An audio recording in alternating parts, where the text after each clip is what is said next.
झुरळाने हुकुमशहाला नमवलं असं म्हणत उद्धव ठाकरेंनी केंद्र सरकारवर निशाणा साधलाय। अंधभक्तांविरोधात देशभक्त जिंकले, विद्यार्थ्यांच्या विजयावरून ठाकरेंनी हे म्हटलेलं आहे। तर ठाकरेंच्या डायलॉगबाजीनं काहीच फरक पडत नाही असं फडणवीसांनी म्हटलंय।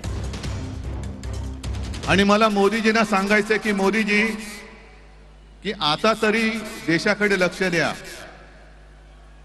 हे तुमचे मंत्री त्यांचं काम सोडून पक्ष फोडण्यामध्ये बिझी आहेत, त्यांना म्हणा आता देशाचं काम करा।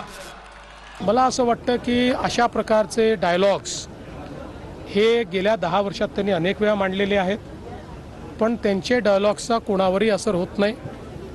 संपूर्ण भारत मोदीजींच्या पाठीशी आहे। एक रात्री 1 वाजता टाकलेला मोदीजींचा व्हिडिओ हा इंस्टाग्रामचे जगातले रेकॉर्ड तोडतो। याच्यावरूनच लक्षात येतं की भारत कोणाच्या पाठीशी। पाहिलं तर आज कोणतीही निवडणूक कोणी जिंकलेली नाही, पण अंधभक्तांच्या विरुद्ध देशभक्त जिंकलेले आहेत। आणि ही संघर्षाची सुरुवात झालेली आहे।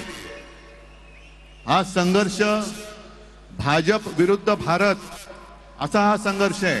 काही लोक इकडून पण गेले, अरे लोकांनी नाकारलं, महाराष्ट्रातल्या लोकांनी ठोकरलं, ते त्यांच्या विद्यार्थ्यांच्या व्यासपीठावर जाऊन पेटवा पेटवीची भाषा करत होते।